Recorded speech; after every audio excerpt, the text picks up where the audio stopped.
Salut tout le monde. Alors dans cette vidéo, on va corriger le problème de la session de rattrapage 2022 série PCSVT.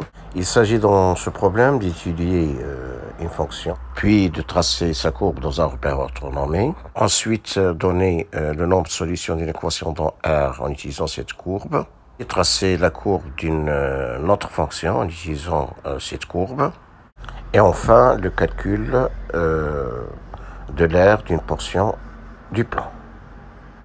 Alors, dans la première question, on vous demande de calculer la limite de la fonction f en plus l'infini et de préciser la nature de la branche infinie de la courbe C au voisinage de plus l'infini.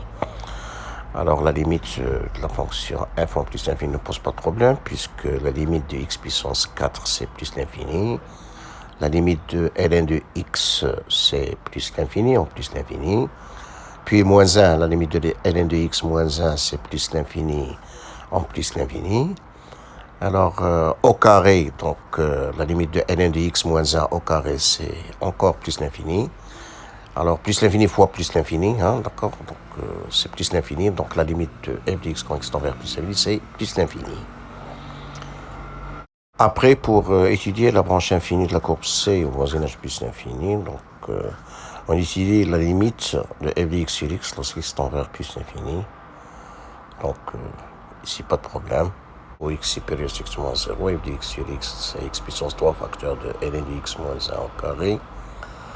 Donc, comme tout à l'heure, on trouve facilement c'est plus l'infini. Donc, la courbe C admet une branche parabolique de direction l'axe des ordonnées au voisinage de plus l'infini.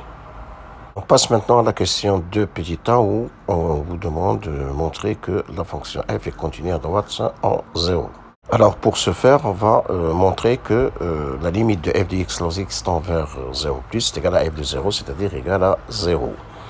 Alors donc le calcul de cette limite de f en 0 plus, c'est pas possible directement parce que on tombe sur une forme indéterminée, donc il va falloir qu'on transforme l'expression de f, c'est ce que j'ai fait ici. Alors donc je commence par écrire x puissance 4, c'est x carré fois x carré, hein, et après x carré fois ln de x moins 1 au carré, donc j'écris que c'est x facteur de ln de x moins 1 le tout au carré. Après, je développe à l'intérieur du crochet. Hein. Et puis maintenant, on peut calculer cette limite, puisque la limite de x carré en 0 plus, c'est 0. La limite de x ln de x, c'est 0. En 0 plus, c'est une limite usuelle, vue dans le cours. Et limite de x, c'est 0 en 0 plus. Donc, on aura 0 au carré, facteur de 0 moins 0, le tout au carré. Donc, ça vous fait 0. Ainsi donc, limite de f de x lorsque x tend vers 0 plus, c'est 0, c'est f de 0. Donc, f est bien continu à droite en 0. Après, question petit b, on vous demande d'étudier la dérivabilité de f à droite en 0 et d'interpréter graphiquement le résultat obtenu.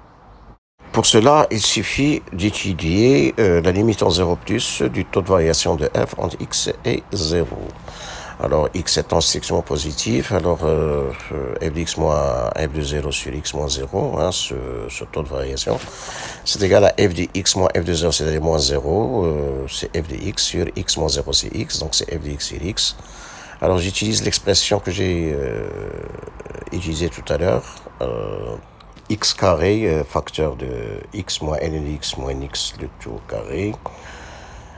Ensuite, je divise par x, donc ça vous fait x facteur de x moins ln de x au carré. Alors maintenant, la limite, ça se calcule facilement puisque la limite de x est 0, la limite de x ln de x est 0, donc vous avez 0 facteur de 0 moins 0 au carré, donc c'est 0. Donc la limite du taux de variation de f entre x et 0, lorsqu'il se tend vers 0 plus, c'est égal à 0, et 0 appartient à 1, donc bien f est dérivable à droite en 0.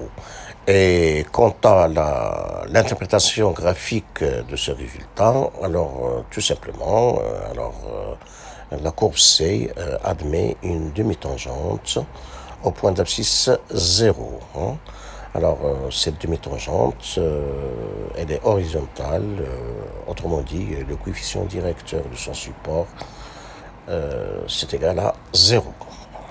Après, question 3, petit a, on vous demande de justifier, lorsque x est supérieur à 0, l'expression de f' de x que l'on vous propose. Bien, alors f est bien dérivable sur l'intervalle ouvert 0 plus l'infini et pour tout x supérieur à 0, donc le calcul de f' de x ne pose pas de problème. Donc vous avez à dériver un produit, d'accord? Remarquez que la dérivée de ln de x moins 1 c'est 1 sur x, d'accord? La dérivée de x puissance 4 c'est 4x puissance 3. Donc sans problème, donc à un moment donné vous allez factoriser par 2x puissance 3 facteur de ln de x moins 1 et vous obtenez le résultat demandé. Bon, ensuite on vous demande de dresser le tableau de variation de f. Bien, on a déjà trouvé la limite de f en plus l'infini. Reste maintenant à étudier le signe de la dérivée hein, pour pouvoir donner le sens de variation de f.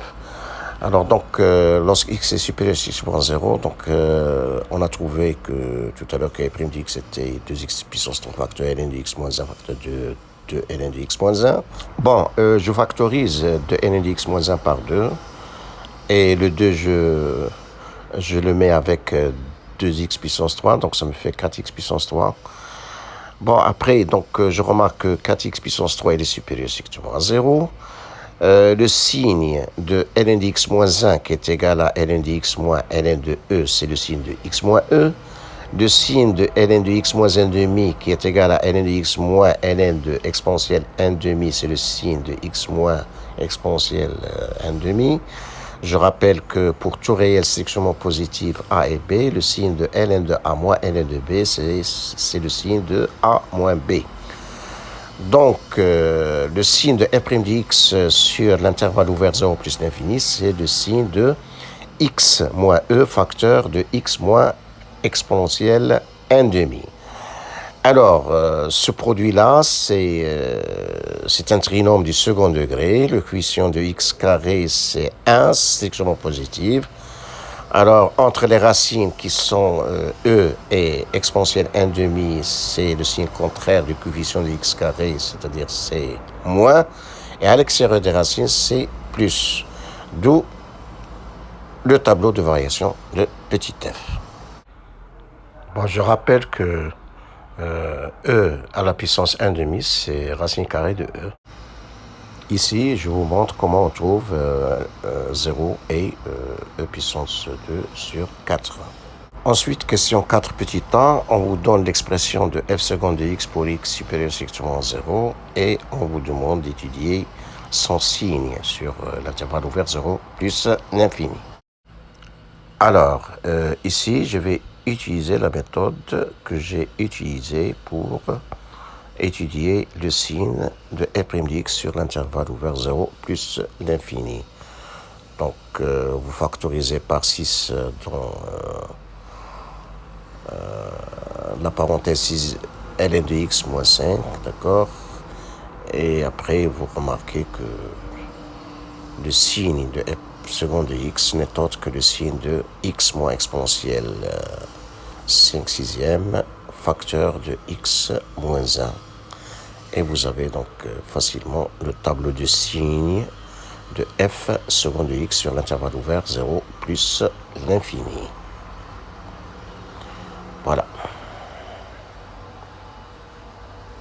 Bon, après, on vous demande d'en déduire que la courbe C admet 2 points d'inflexion dont on déterminera les abscisses.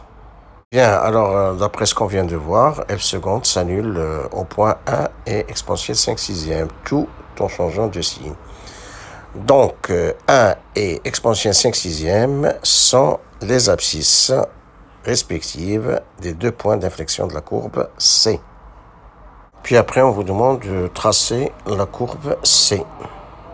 Voilà, je vous propose ici la durée de la courbe C, en n'oubliant pas de tracer la demi-tangente au point d'abscisse 0, horizontale, et les deux autres tangentes horizontales et puis mettre en évidence les 2 points d'inflexion. Bon, après, on vous demande d'utiliser la courbe C pour trouver le nombre de solutions d'une équation dans R. Alors, visiblement, l'ensemble de définitions de cette équation, c'est bien l'intervalle ouvert 0 plus l'infini. Puis, je remarque que l'ensemble S des solutions de cette équation, il est inclus dans l'intervalle ouvert 0E. Et dans cet intervalle ouvert 0E, alors les 2 membres de l'équation sont négatifs. Donc, pour tout réel x de l'intervalle ouvert 0E, x est solution de l'équation si et seulement si les carrés des 2 membres sont égaux. Autrement dit, f de x est égal à 1. Autrement dit, x est l'abscisse d'un point d'intersection de la courbe C avec la droite d'équation y égale 1 dans l'intervalle ouvert 0E.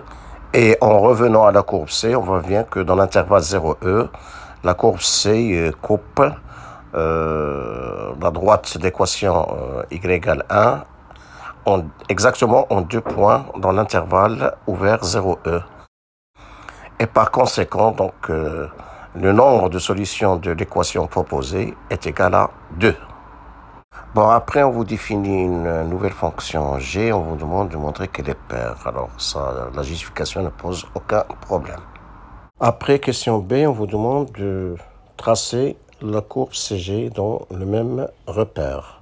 Alors, puisque la fonction g est paire, donc il suffit de tracer la courbe de g sur R+, puis après compléter en considérant le symétrique de cette partie de courbe par rapport à l'axe des ordonnées. Or, quel que soit x appartient à R+, g de x n'est autre que f de x. Autrement dit, cette partie de courbe de g sur R+, n'est autre que la courbe CF. Donc, le reste est sans problème. Enfin, septièmement, des questions relatives au calcul intégral. Alors, dans le petit temps, on commence par vous demander de justifier le calcul d'une intégrale en utilisant la méthode d'intégration par partie. Voilà, donc la fonction à intégrer se présente comme produit de 2 fonctions, x puissance 4 et ln de x moins 1. Alors, x puissance 4, ce sera la fonction à chercher une de ses primitives. Et la fonction ln de x moins 1, c'est la fonction qu'on va chercher sa dérivée. Et puis après, le crochet et la nouvelle intégrale et puis du calcul pour aboutir au résultat voulu. Alors, dans la question suivante, on vous donne une fonction h et on vous demande de calculer sa dérivée en l'écrivant sous une forme bien précise. Donc, ça pose pas de problème pour répondre à cette question. Ensuite, on vous demande d'en déduire l'intégrale de 1 à e f de x dx. Bon, ici, j'ai détaillé la réponse. Voilà, donc vous partez du résultat précédent et vous obtenez facilement le résultat attendu. Et la toute dernière question, c'est un calcul d'air. Alors, il suffit de remarquer que puisque f est une fonction continue et sur l'intervalle fermé à e et qu'elle est positive sur cet intervalle, donc l'air cherché en centimètres carrés n'est autre que l'intégrale de tout à l'heure, car le repère est orthonormé et la norme de i est égale à 1 centimètre. Et vous n'avez plus qu'à remplacer la valeur de i trouvée dans la première question pour trouver la valeur de cette heure. Ainsi prend fin cette vidéo. Merci de votre attention. Au revoir et à bientôt.